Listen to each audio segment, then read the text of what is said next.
Dans cette vidéo, on va étudier 5 structures de titres qui vont vous permettre d'augmenter votre taux de clic et donc d'amener plus de gens sur votre chaîne YouTube. Le titre, c'est quand même un facteur assez important, et évidemment avec les tags, la miniature, la description, pour amener de nouvelles personnes à découvrir votre chaîne. Et on va voir ensemble des structures, vous allez pouvoir vous en inspirer pour améliorer vos titres et donc pour augmenter votre référencement sur YouTube. Si vous ne me connaissez pas encore, moi c'est Matt, bienvenue sur ma chaîne. Je vous propose du contenu régulier pour développer votre chaîne YouTube, pour développer votre business sur Internet. Donc si ça vous intéresse, je vous invite à vous abonner et à activer la cloche. La première catégorie de titres, c'est les titres en mode versus. Donc c'est que vous allez pouvoir comparer soit deux concepts, soit deux produits. Alors c'est des titres qui marchent très bien, notamment si vous faites du test de produits. Pour tout ce qui est YouTuber Tech, vous allez voir que c'est des titres qui sont très utilisés. Vous allez pouvoir potentiellement tester deux produits qui sont de la même catégorie mais qui ne proposent pas exactement les mêmes choses. Et vous allez les comparer, dire ce que vous en avez pensé, etc. C'est quelque chose qui est très intéressant parce que vous pouvez facilement le monétiser en utilisant les liens d'affiliation. Donc vous parlez de deux produits, vous utilisez ces produits en description qui renvoient vers un lien Amazon, un lien affilié évidemment. Ça vous permet de toucher des petites commissions de l'ordre de 3 ou 4%, donc c'est quand même assez peu. Mais sur le long terme, si votre vidéo fait beaucoup de vues et si vous proposez pas mal de vidéos versus comme ça, vous comparez des produits, ça peut être très intéressant et ça peut très vite faire des gros revenus d'affiliation. Alors évidemment, vous pouvez comparer des produits, mais vous pouvez comparer aussi des solutions, peut-être comparer des entreprises. On sait qu'il y a beaucoup de fans d'Apple et de l'autre côté, il y a aussi des gens qui utilisent Android et souvent les gens sont pas tout à fait d'accord. Certains disent que Apple est mieux, d'autres sont pas du tout d'accord. Donc ça peut être vachement intéressant d'explorer ces types de versus. Plus vous choisirez un versus qui est clivant, un versus qui va créer du débat, plus vous serez susceptible d'attirer des gens vers votre vidéo. Dans une étude récente, on a vu qu'il y avait quasiment 70% des gens qui disaient utiliser YouTube comme moteur de recherche. On va pouvoir utiliser cette information pour nos titres. La deuxième catégorie de titres, c'est les titres en comment. Étant donné qu'il y a beaucoup de gens qui cherchent des solutions à leurs problèmes directement sur YouTube, vous allez faire vos titres en comment et vous allez répondre à tout un tas de questions qui concernent votre thématique. Alors ça peut être des sujets très globaux qui vont intéresser énormément de monde, comme par exemple les sujets liés au sport, à la santé, comment perdre du poids, comment manger plus sainement. Mais ça peut être aussi des sujets beaucoup plus spécifiques, comme par exemple comment tenir plus longtemps en apnée, comment faire un backflip, comment avoir un bon équilibre en protéines. Donc vous voyez qu'il y a des questions qui sont super générales et des questions qui sont vraiment très précises. Ce qui va être intéressant si vous démarrez une chaîne YouTube, ça va être de se concentrer sur les questions précises parce qu'il y aura forcément moins de concurrence. Si vous essayez de faire une vidéo sur comment perdre du poids, je pense qu'on peut faire une petite recherche sur YouTube. Vous allez voir, il y a des centaines et des centaines de résultats. Vous n'avez vraiment aucune chance de vous placer là-dessus. Il y a quelques années d'ailleurs, j'avais fait une vidéo sur une chaîne de sport que j'avais. Et je crois qu'en 2 ou 3 ans, la vidéo avait fait 200 vues. Donc c'est quand même assez peu. Alors que j'avais fait d'autres vidéos beaucoup plus précises. J'avais fait une vidéo où j'expliquais un petit peu comment marchaient les macronutriments. Voilà, c'est quelque chose d'un peu plus technique.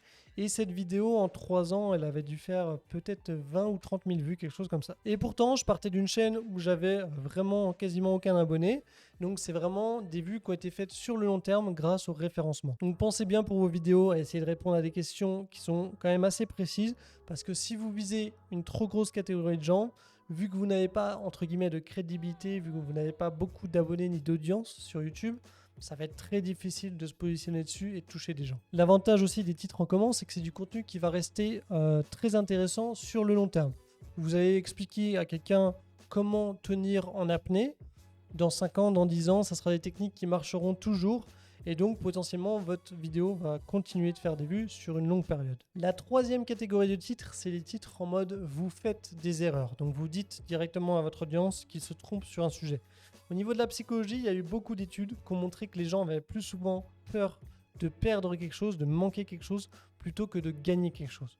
Donc, en montrant directement aux gens qu'ils se trompent, qu'ils font des erreurs, vous allez pouvoir les toucher un petit peu plus facilement. Évidemment, quand vous faites un titre, vous pointez les erreurs des gens, soyez spécifique dans le titre. Donc on a par exemple le titre « Arrêtez de faire ces 3 erreurs quand vous filmez ». Donc les gens qui filment, qui sont débutants et qui veulent progresser, ils vont se dire « Attends, j'y connais pas grand chose, là c'est sûr, je fais forcément des erreurs qui sont mentionnées dans cette vidéo ».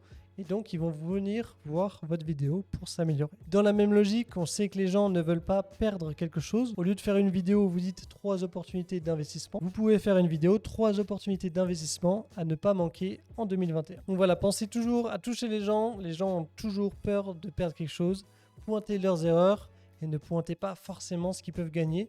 Parce que dans la réalité, ça fait un petit peu moins cliquer malheureusement. Pour accentuer aussi le fait que les gens vont peut-être manquer quelque chose, vous pourrez rajouter des éléments précis, que ce soit des chiffres, que ce soit des dates, pour montrer que ce que vous avez conseillé, c'est quelque chose qui est limité dans le temps et que si les gens ne cliquent pas, ils perdront leur chance à tout jamais. On arrive maintenant à la 4e structure de titre, c'est les titres où vous allez donner une date précise liée à un accomplissement. Il y a certains youtubeurs qui l'utilisent vraiment très bien, notamment Florent Tavernier.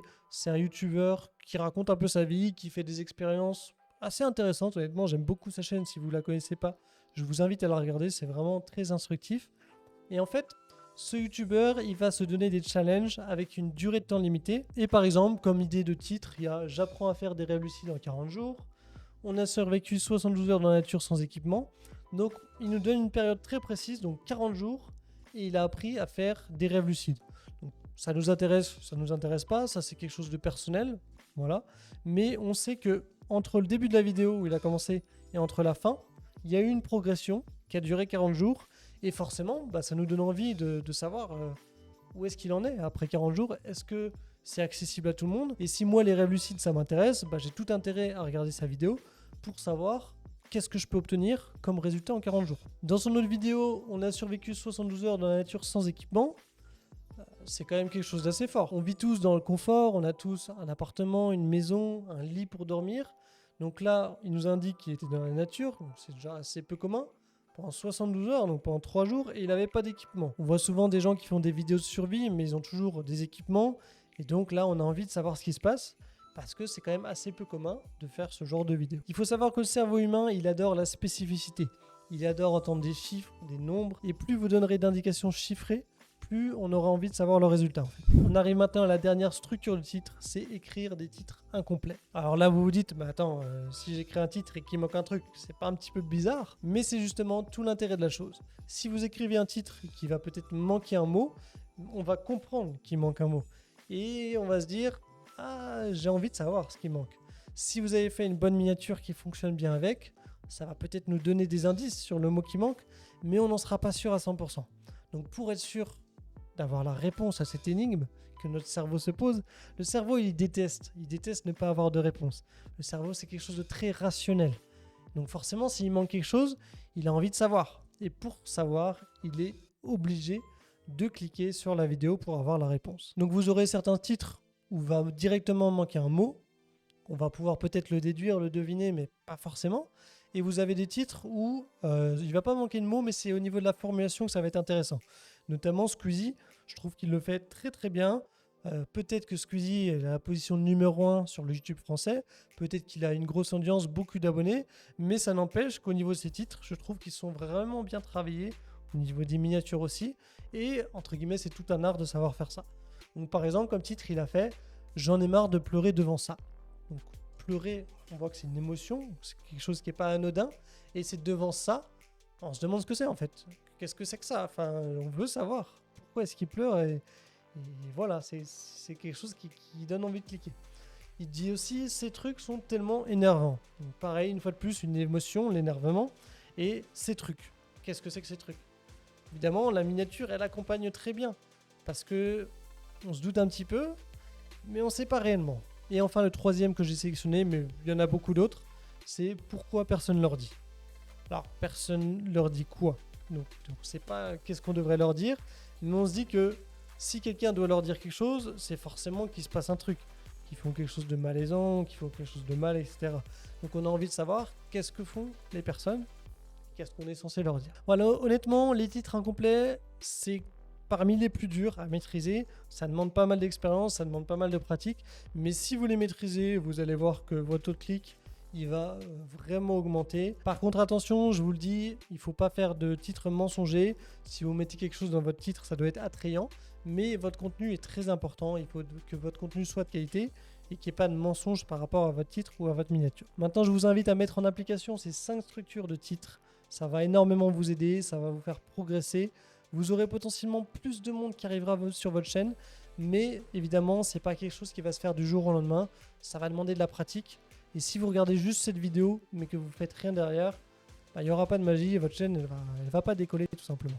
Donc je compte sur vous pour travailler. Si vous n'avez pas encore téléchargé mon guide, je vous le laisse en description. C'est un petit guide qui reprend les étapes importantes pour développer votre chaîne YouTube. Donc voilà, si vous êtes débutant, ça vaut le coup de le télécharger. Abonnez-vous à la chaîne, on se retrouve très prochainement pour une nouvelle vidéo. Salut à tous!